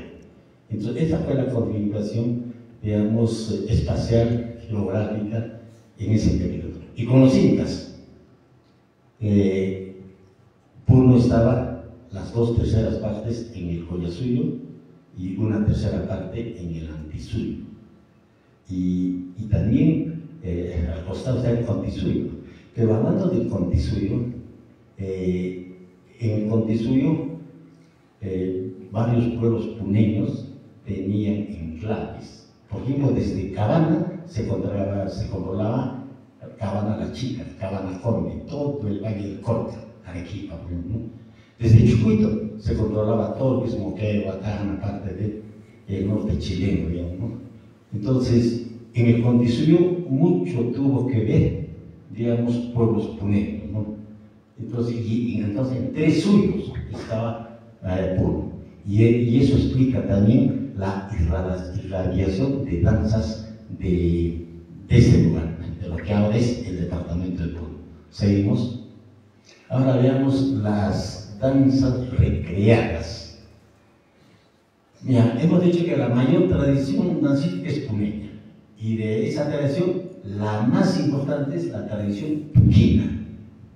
Ahora, aquí hablemos de danzas originales y danzas recreadas. Las danzas ancestrales, por lo general, son danzas originales. En cambio, las coloniales, las de la República, son danzas recreadas, ¿no? Entonces, por ejemplo, la pandilla puneña. La pandilla puneña es una suma de muchas danzas, ¿no? Inclusive de danzas de afuera, de España, de Europa, ¿no? Ahí estarían la cuadrilla española, el mismo francés, pero también de lo nuestro, los sicuris, la cachua y otras, ¿no? Y ahí se concentra la pandilla puneña. En los caporales, por ejemplo, es una danza recreada, pero hay quien está, el tundico, los negritos, la saya, el kit y otras danzas, ¿no? La morenada, donde viene de los morenos. La diablada, donde viene de los diablos, ¿no? Entonces, de manera que la diablada es una danza recreada, no es una danza original. Seguimos. Ahora veamos el diablo en las danzas andinas. Si nosotros, por ejemplo, revisamos ese monumental vocabulario de 1612 de Ludovico Bertonio, publicado en Juli, encontramos muchísima información sobre el diablo, el demonio y aspectos afines, ¿no? Vamos a dar cuenta de algunos registros de Ludovico Bertonio, reitero, 1612. Dice, por ejemplo, demoniuelos o diablitos de las danzas Suxo, Zancatilla, Culum Culum, Zainata, Yamayama y Hachuco. Otro registro, diablillo o espantajo, Suxo, Zainata, Zancatilla, Cupajaqui, Yamayama, Culum Culum. Otro registro, Yamayama, Hachuco, máscara o diablillo que sale en las danzas. Otro registro, Suxo, Zancatilla, Yamayama, Culum Culum, Zainata, espantajo de niños, máscara fea o mala cara. Otro, Zancatilla chaciña, enmascararse o vestirse como espantajo o demonio. En resumen, hay muchas alusiones al diablo, al demonio en las danzas andinas, pero ya explicó, por ejemplo, Ignacio sobre el diablo, eso que viene de afuera, pero de aquí el demonio andino tenía otra significación, ¿no? Y como ven, está más emparentado con espantajo o con algo que hace espantar y no tiene, digamos, la concepción del diablo europeo, por decir, ¿no? Seguimos. Ahora, por ejemplo, en esos registros mucho se ha hablado de la zainata. Ahora, la zainata es la danza emblemática del Contisuyo, pero también la zainata es de esta región que se fue al Contisuyo porque los enclaves puneños estaban en el Contisuyo, ¿no? Ahora, Felipe Guamán Poma de Ayala grafica, nos deja este dibujo con el título de Fiesta de los Contisuyos, ¿no? Y aquí está una danza de enmascarados, que es la zainata, ¿no? Entonces, y justamente en el título pueden ver Fiesta de los Contisuyos y habla de la zainata, ¿no? Y ese es el dibujo, ¿no? Entonces, claramente podemos ver este dibujo de Felipe Guamán Poma de Ayala. ¿Seguimos? Ahora, hablando de los autos sacramentales, hay mucha documentación colonial que indica que en Juli, que Juli fue un foco cultural colonial, ahí se hicieron representaciones de danza, de música, de teatro, y no podía faltar pues los autos sacramentales. Sobre estas representaciones, por ejemplo, aparte de los documentos coloniales, tenemos la versión o el registro del Inca Garcilaso de la Vega. ¿Él qué escribió? Vamos a repetir lo que él escribió, ¿no? Algunos curiosos religiosos de diversas religiones, principalmente de la Compañía de Jesús, por adicionar a los indios a los misterios de nuestra redención, han compuesto comedias para que las representasen los indios, porque supieron que las representaban en tiempos de sus reyes incas y porque vieron que tenía habilidad e ingenio para lo que quisiesen enseñarles. Y así, un padre de la compañía compuso una comedia en loor de Nuestra Señora, la Virgen María, y la escribió en lengua aymara. Representaronla indios, muchachos y mozos en un pueblo llamado Suñi, y se refiere al pueblo de Juli. O sea, no representaban en pleno periodo colonial, pero alude que también estas representaciones lo hacían en el tiempo de sus reyes incas. También se representaba en el periodo de los incas en la sociedad tahuantinsuyoana, ¿no? Y continúan, Juli fue puesto un foco. Y aquí alude ese tipo de representaciones, y aquí está pues el origen de la danza de los diablos. Por eso decimos indiscutiblemente que la cuna de la diablada es Juli. Aquí estamos mostrando solo una versión, la de el Inca Garcilaso de la Vega. Tenemos otras crónicas, tenemos documentos coloniales. En el archivo regional hay importante documentación al respecto. También hay un trabajo, su tesis, del historiador Donato Pico Pisano, que es sobre Juli. Entonces hay mucha información sobre esto. Como a muestra estamos dando cuenta de este registro, ¿no?, de Garcilaso de la Vega. La siguiente. Ahora, los diablos, una danza colonial. La diablada deviene pues de los diablos. Ahora, los conjuntos de diablos son de factura colonial, indiscutiblemente, ¿no? Para la creación de los diablos, en territorio puneño se apeló a elementos andinos y europeos, más europeos inclusive, ¿no?, como ya los dos ponentes anteriores nos los indicaron, ¿no?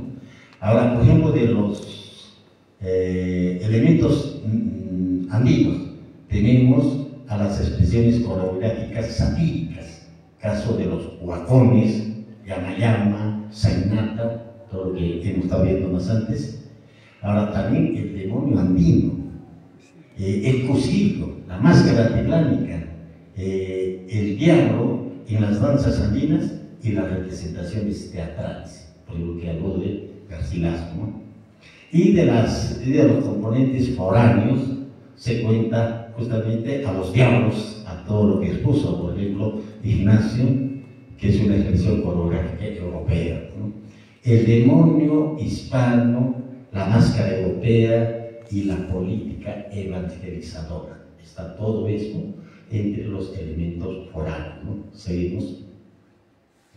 Ahora hablemos de dos danzas. Ya hemos visto la seinata, con un dibujo de Juan Poma de Ayala. Pero ahora vamos a ver sobre los huacones y la yamayama, pero en pongo.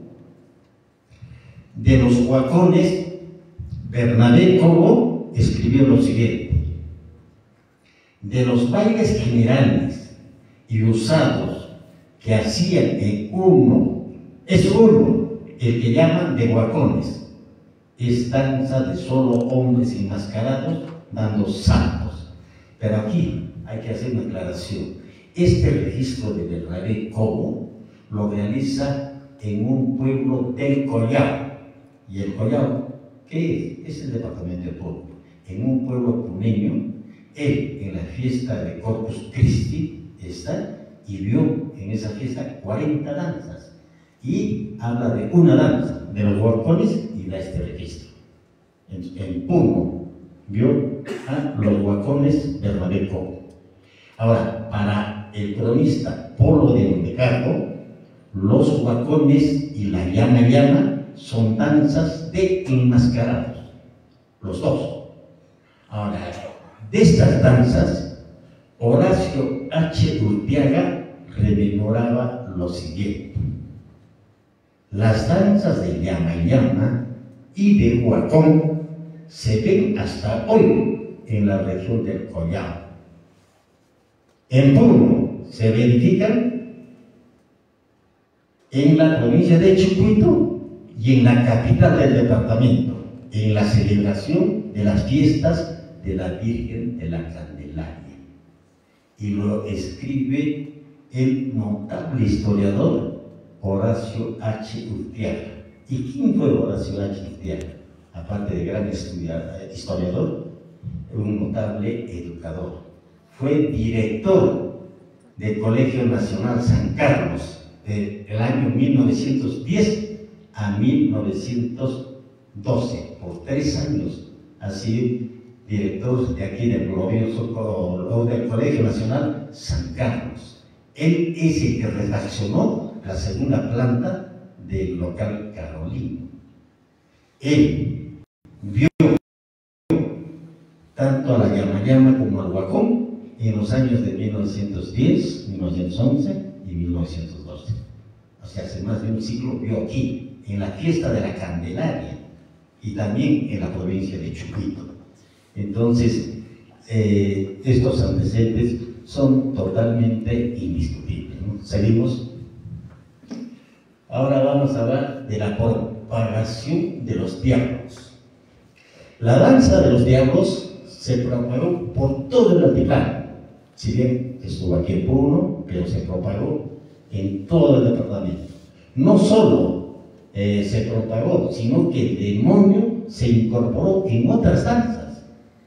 Hace un siglo, en 1928, Juan Alberto Cuentas escribía lo siguiente: el diablo ocupa sitio preferente en el Tintihuaca, el Arlaco, en los Intacalma, también en los Sicuris. Los diablos son la nota predominante. Ahora, en 1923, César Guillermo Corso, de la presencia del diablo en los morenos, señalaba: el diablo arrastra tras sí sus predilectos, y hay morenos donde abundan los disfraces del condenado, vestido de rojo, con una cola enorme, triple paz y un trinchante. Enorgullécese el indígena de representar un personaje dantesco. César Guillermo Corso era un periodista puneño afincado en Arequipa, y él vino en 1923 para ver expresamente la festividad de la Virgen de la Candelaria. Y aquí está su registro. Es un resumen. Él incluso escribe mucho más y varias cosas, ¿no? Seguimos. Sicuris Mañazo es pues una institución añeja, fundada en 1892. Es la institución de mayor data de los conjuntos que participan en la festividad Virgen de la Candelaria. Ahora, la postura de muchos investigadores, caso de Juan Palau, Bernstein, nos dirían que este conjunto es importante en el origen de la llamada puneña, puesto que sostiene que la llamada deviene de los Sicuris Mañazo, por ejemplo, ¿no? Es la postura de varios investigadores, ¿no? Ahora, después de Sicuris Mañazo, tenemos Bajo de Tua Vega. Es de 1913, el presidente fundador es Arturo Peralta Miranda, más conocido como Gamaliel Churato, 1913, ¿no? Juventud Obrera. También tenemos a Sicuris de Guaraya, de panificadores, los Sicuris de Capiuros, o sicuris orcatata, y muchos otros, ¿no? Por ejemplo, los sicuris de Capiurus. En las islas flotantes hay dos tipos de islas flotantes, las contemporáneas, las que conocemos, ¿no? Pero las islas flotantes ancestrales son las de Capiurus. Y ahí se cultivaba pues, el sicu ancestral. Y el grupo de sicuris que tenía participaba en la festividad Virgen de la Candelaria. Hasta los años finales del 60, después dejaron de participar. En 1967, cuando estuvo de jurado la festividad Virgen de la Candelaria, José María Guedas, participó sicuris Capicurus, también sicuris Mañazo. Y Arguedas dejó un importante registro. No solo fue un simple jurado, sino al final dejó sugerencias para la festividad. Y ahí habló de los sicuris capiurus y le daba más valor al mismo sicuris Mañazo. Esa fue la versión del mismo José María Guerras, ¿no? Ahora, la danza de los diablos, por entonces, hace un siglo, por ejemplo, estuvo pues acompañada por grupos de sicuris. El marco musical lo formaba el grupo de sicuris. Seguimos. Ahora, hablemos de los últimos conjuntos de diablos. Los diablos es una danza colonial, persistió en el siglo XIX, pero y también en el siglo XX. Estamos hablando de conjuntos expresos de diablos, no de los diablos que están dentro de sicuris o dentro de otras danzas, sino expresamente de conjuntos de diablos. Y no solo de diablos, también de ángeles. Había grupos con ese nombre, ángeles, ¿no? Veamos, por ejemplo, una información que nos suministra el diario El Eco de Puno, que trata de la festividad Virgen de la Candelaria de 1921. Y ahí está. Eso aparece, por ejemplo, la que vamos a leer es del siglo, del 10 de febrero de 1921. En ese registro del siglo, ¿qué dice? 5 comparsas de indios disfrazados de toreros, morenos, ángeles, diablos y llameritos precedían a la procesión. 1921, en la festividad Virgen de la Candelaria de 1921, hace 104 años atrás, había pues conjuntos de ángeles y diablos. Y es un registro indiscutible, estamos hablando de un registro periodístico, ¿no? Otro, tenemos la información periodística de 1954, da cuenta de la participación de diablos, llameros y otros bailes. O sea, diablos, o sea, hay conjuntos de diablos en Puno en la festividad Virgen de la Candelaria. Es del 12 de febrero de 1954 la información, es de el Eco de Puno.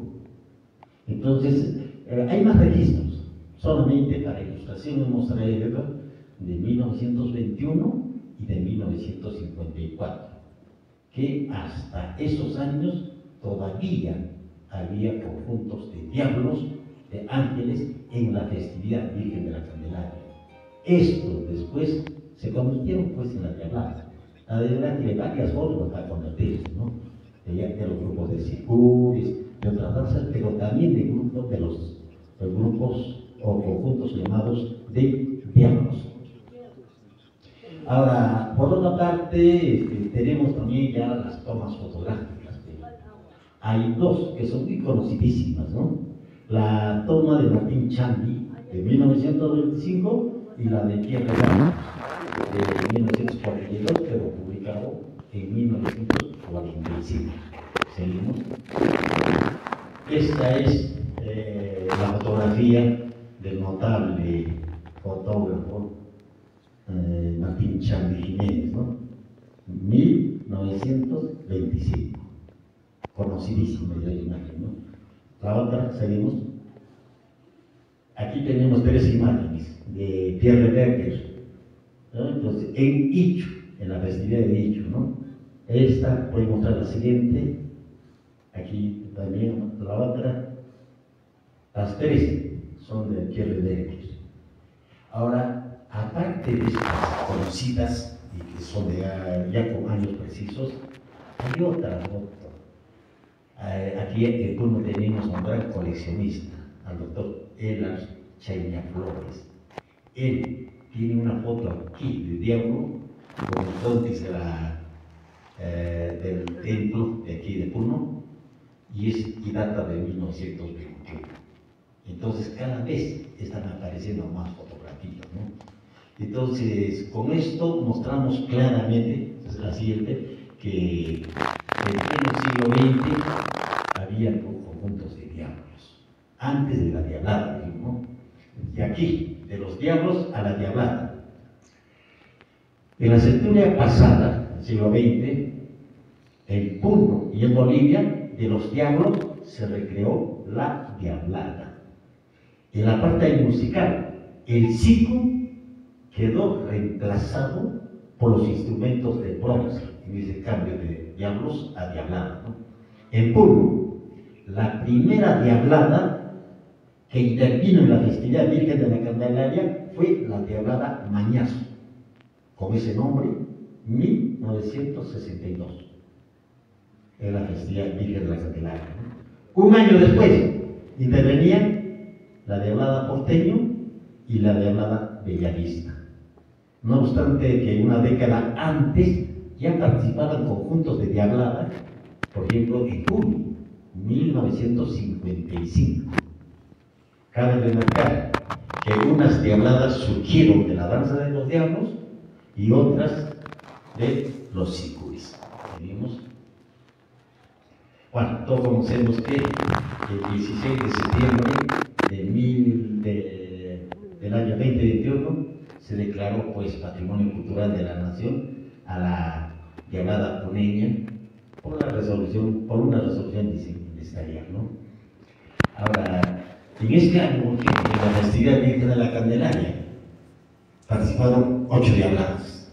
Tradicional diablada Porteño, acción folclórica espectacular diablada Bellavista, acción folclórica diablada Sollini, confraternidad diablada San Antonio, acción cultural diablada confraternidad Huáscar, diablada confraternidad Victoria, acción cultural gran diablada Amigos de la PNP, acción folclórica diablada Centinelas del Altiplano. Son las 8 instituciones que este año participaron en la festividad Virgen de la Candelaria 2025. Ahora, lo que queremos decir, si bien la diablada es patrimonio cultural de la nación, pero aquí hay otro hecho. En el Perú hay varias danzas que tienen un rango mayor, patrimonio cultural inmaterial de la humanidad. Caso, por ejemplo, de la danza de las tigueras. ¿Representa qué? Apurímac, Huancavelica y Ayacucho. Tenemos, por ejemplo, también la guaconada de Quito, representa a mí. El huititi representa al departamento de Arequipa. Dos últimas danzas, el atajo y bueno, me olvidé los nombres, pero son dos danzas iqueñas, representa la Eica, ¿no? Dos danzas que también adquirieron el rango de patrimonio cultural inmaterial de la humanidad. Puno es la capital dancística de Perú. Arguedas es la capital dancística de Latinoamérica.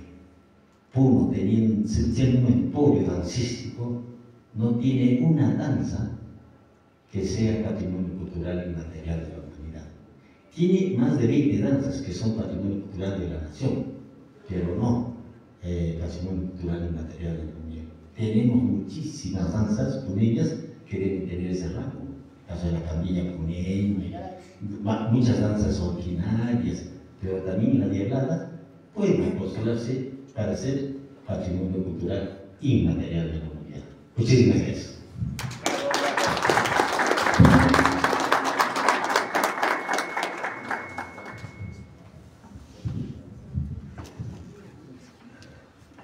Bien, no ha venido todavía el presidente del Comité de salvaguardia de las diabladas. Sin embargo, bueno, vamos a dar una ronda rápida, de repente algunas preguntas, algunos comentarios, porque ya, bueno, estamos un poco cansados y para poder finalizar de una vez. ¿Alguien? Buenas noches, distinguida concurrencia, distinguido podio. Yo vengo desde la ciudad del Cusco y efectivamente por este evento estoy más que satisfecho. Soy arqueólogo de profesión. He seguido de manera somera esta cuestión del folclore manifestado en danzas, pero me he dado con la sorpresa de que el vecino país se está atacando de manera indiscriminada y con poco argumento académico y científico. Y lo peor es que en un momento parece darse de que ellos roban o sustraen una danza y de ahí en el futuro te la hacen ver como si fuera de ellos. Y el Cusco ya ha sido una víctima. La capital folclórica del Cusco es Paucartambo. Inclusive que por edicto municipal no se permite el ingreso de otras danzas, de otras regiones. Y ahí tenemos el Siglia, el Doctorcitus, ¿no? Que es una mofa a fiscales, abogados, y ya está siendo copiada de manera descarada en Bolivia. Estoy seguro que en unos años van a decir que es de ellos. Nosotros no nos molestamos como ellos. Pero mi pregunta sería la siguiente. ¿Cuánto daño creen que ha hecho el masismo manifestado por Evo Morales a este aspecto? Porque sin nada de aspecto académico, ellos se basaron en una propuesta de Tiahuanaco, de Arthur Poznansky, que no era arqueólogo, que no era científico, que tenía 15.000 años de antigüedad. Y eso ellos lo suman al coche para decir que Adán y Eva hasta hablaban aymara, ¿no? Toda cosa jalada de los cabellos. Tienen a un super representante que no tiene nada de académico, que es Tercio Pezuñacota, creo le dicen, no sé. Entonces, esa sería mi pregunta. ¿Qué nocivo ha sido Evo para este planteamiento infantil y ridículo, ¿no? Bueno, gracias por la pregunta. Yo, desde este trabajo que hemos realizado de poder investigar, pues, ¿no? Hemos hablado con personas mayores y nos dicen que en toda esta zona del altiplano se compartían las danzas, se iban a las fiestas, tanto en el lado boliviano como en el lado peruano, y nos recibíamos como hermanos, ¿no? Y ellos aprendían de ambos lados. Sin embargo, por los discursos políticos, lamentablemente han hecho pues que haya otra mirada, decir, este es mío, ya no es tuyo, este 100%, ¿no? Y el cual distorsiona. Ya más antes, Juan Carlos Lacerna, también investigador del Ministerio de Cultura, en sus publicaciones menciona de que en todo el altiplano los universos festivos compartían mucho entre ellos, ¿no? Ya no había frontera, se pasaban, ¿no? Era parte de la fiesta, el que se visiten de uno y de otro lado. Sin embargo, los nacionalismos han hecho que se tergiverse, decir que es mío, esto ya no es tuyo, y surgieron pues todos discursos que van enfrentándonos, ¿no? Hay un discurso de odio, ¿no? El tal Napoleón, como el señor Tiahuanaco, ¿no? Están difundiendo, pero solo son de grupos autodenominados que están en redes sociales, porque en Bolivia también hay muchas asociaciones, pero estos son de particulares, no en sí del gobierno local ni el gobierno nacional del Estado Plurinacional de Bolivia, ¿no?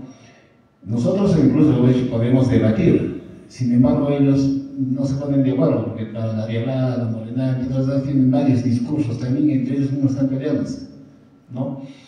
Bueno, es lamentable que ese discurso de odio esté extendiéndose, que a diferencia de lo que era antes éramos hermanos y compartíamos. Sin embargo, hoy en día hemos llegado a un grado de afectación terrible, que sin embargo no tiene sustento histórico, no tiene sustento, porque incluso el expediente que han hecho para que se declare el Carnaval de Oruro como patrimonio ante el UNESCO utiliza datos de Perú, utiliza datos de Juli, Bertonio, de Tatachica, en este caso el padre Murúa, Guanopoma, entre otros, porque la historia que tienen ellos es totalmente diferente y no sustenta el origen de práctica de danzas de hispanos. Ellos sustentan en los urus, pero los urus, por su característica de indómetro, chuca o de malentendido, digamos, como no hombre, no podía danzar danzas de hispanos por su categoría. Si lo hizo, pudo ser después. Pero en este caso, quienes bailaban danzas de hispanos eran los principales, los antiguos caciques, los antiguos ricos de Puno. A ver, ¿quiere añadir algo más? Bueno, solamente decir que las cosas son claras, ¿no?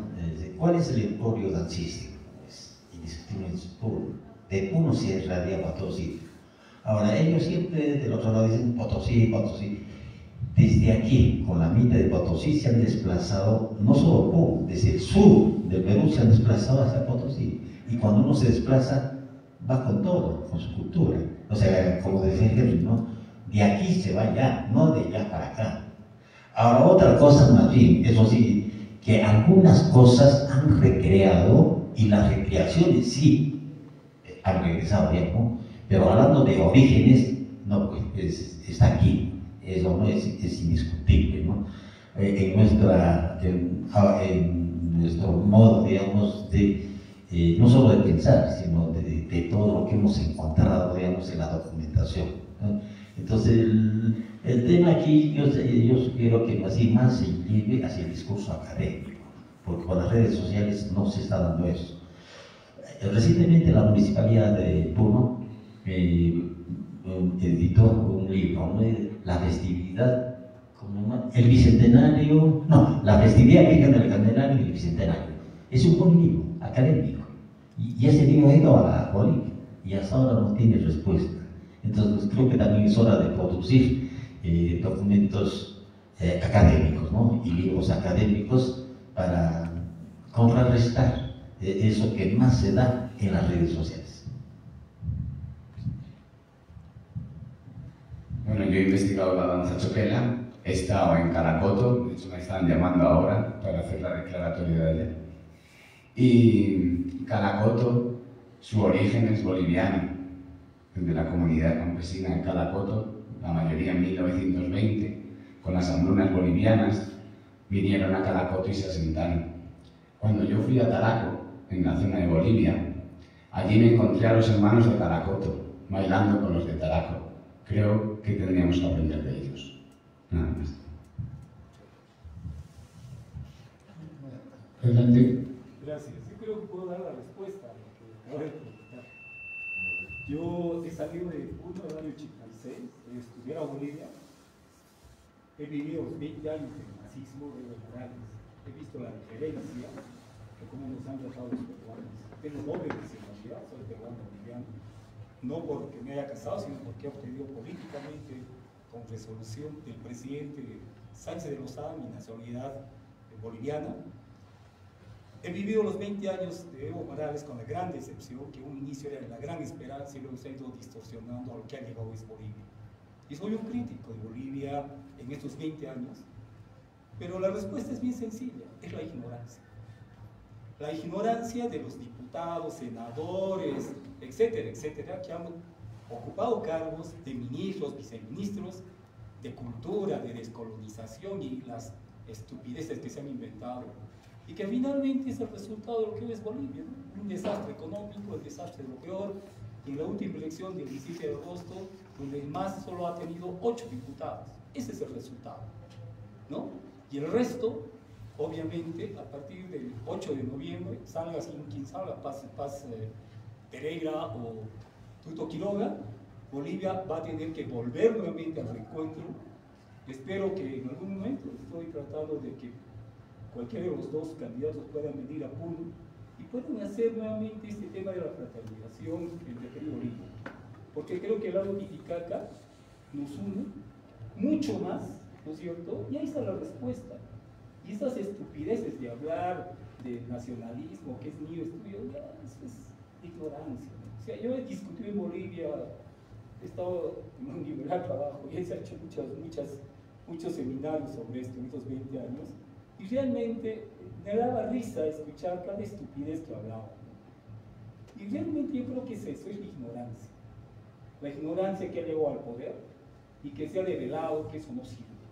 Y que hoy Bolivia debe entrar pues igual que en Perú a buscar nuevamente, y espero que volvamos a esa dinámica de amistad. Y lo que decía, ¿no? La danza une, no desune. Y quiero decirles algo más. Yo vivo en Cochabamba. Los caporales de San Simón es origen justamente, no el origen, sino empezaron a bailar, recreando lo que es la saya, recreando lo que es el tundique, y acá lo recrearon y salió el tema del caporal, ¿no? ¿Qué más han recreado en Cochabamba? La saya. El origen de la saya es pues el guaylas. Yo enseñaba guaylas allá en el 86, el Pío Pío, el primer que entró, el saya que pegó, y de ahí lo recrearon y lo que es ahora la saya, ¿no? O sea, esa unidad, claro, esa unidad de cómo va y viene, ese es el origen de las cosas. Cuando académicamente uno lo ve, lo estudia, lo analiza, obviamente entiende que debemos alejarnos de la ignorancia y ese nacionalismo estúpido que no une, más bien desune. Y lo que debemos ver es justamente esto de bailar juntos. A mí me hubiera gustado que en la festividad de este año que viene, del 26, venga la Diablada Central de Oruro a bailar, digamos, a la Candelaria. Sería maravilloso, o que vaya a Soguini a bailar pues allá en febrero, no sé, pero nos gustaría. Entonces yo creo que hay que buscar esa dinámica. Muchas gracias.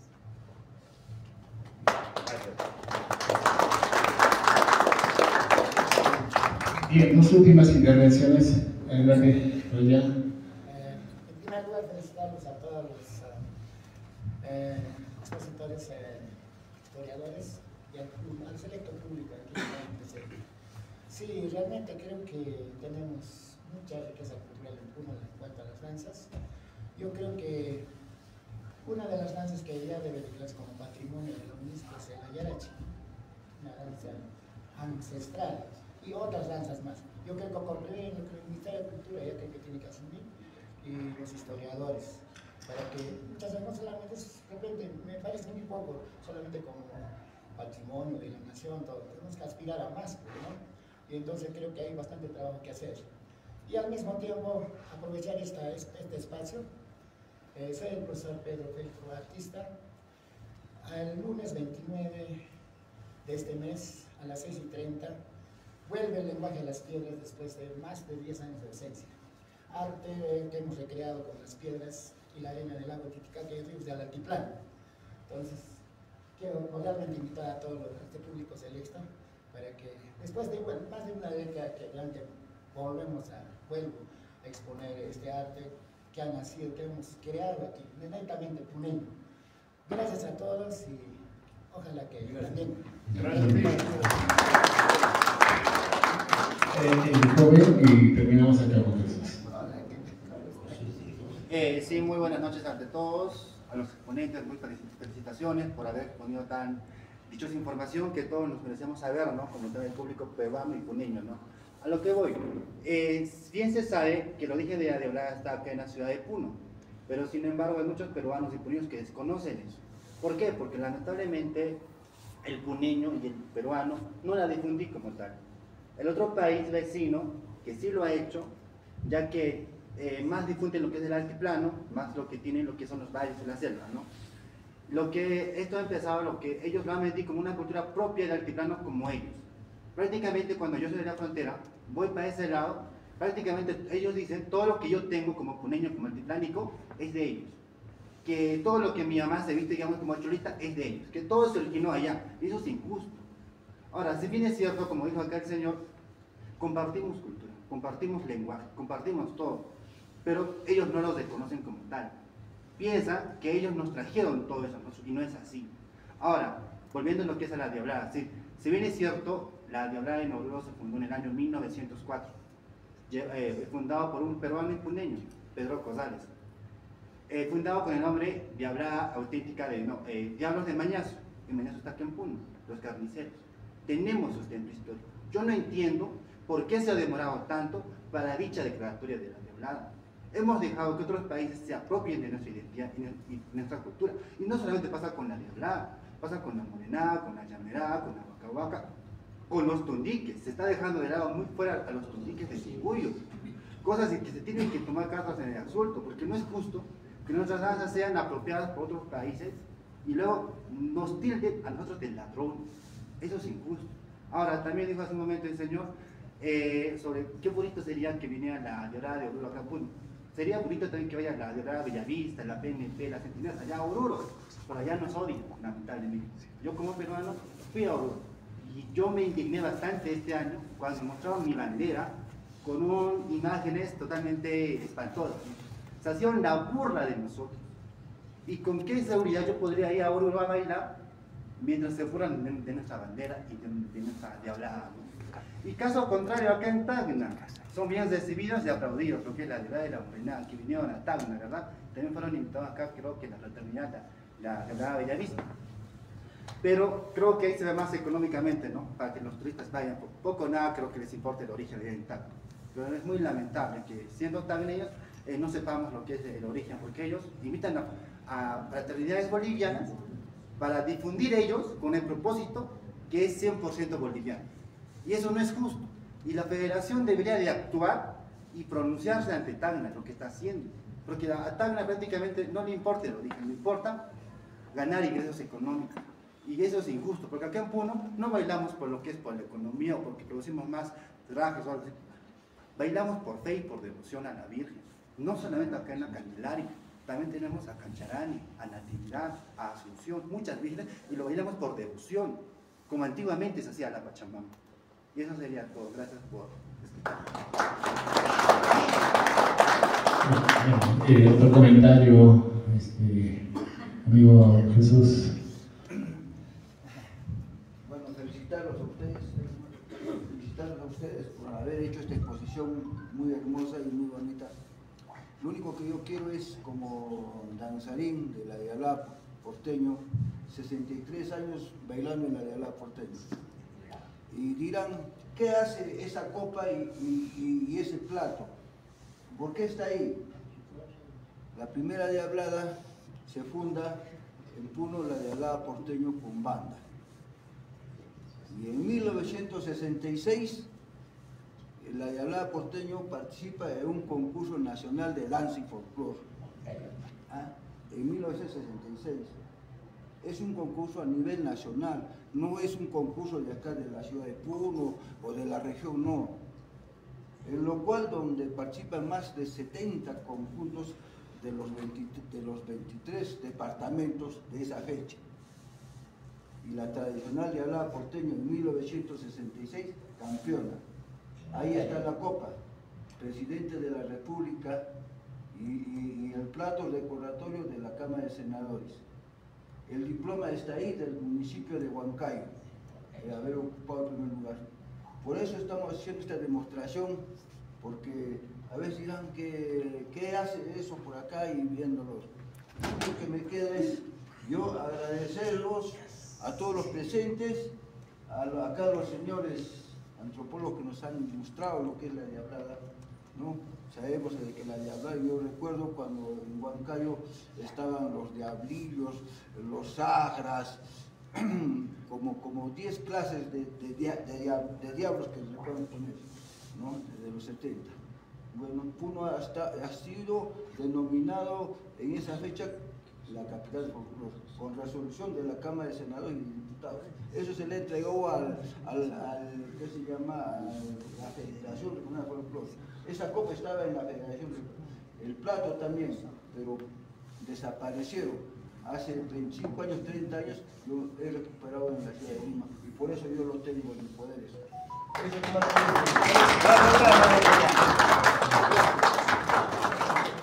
Bien, agradecemos a todos por su participación. El día de mañana la concentración es en el Arco Deusta a partir de las 3 de la tarde. 5 estaremos bajando en los diferentes conjuntos.